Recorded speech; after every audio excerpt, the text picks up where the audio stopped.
Perbatasan Lebanon baru-baru ini kembali menjadi medan pertempuran antara pejuang Palestina melawan tentara Israel. Terbukti dalam video yang beredar di Telegram pada Selasa 9 Januari 2024 menunjukkan penyerangan kendaraan militer milik tentara Israel oleh pejuang Palestina.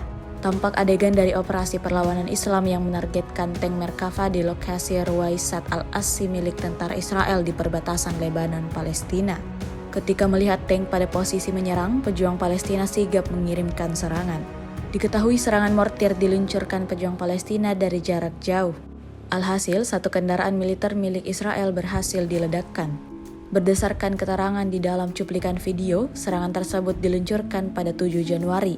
Namun hingga saat ini tidak ada jumlah pasti berapa tentara dari militer Israel yang tewas dan terluka akibat dari serangan ini. Video ini viral dan menuai beragam komentar dari warganet.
Download Tribun X sekarang, menghadirkan lokal menjadi Indonesia.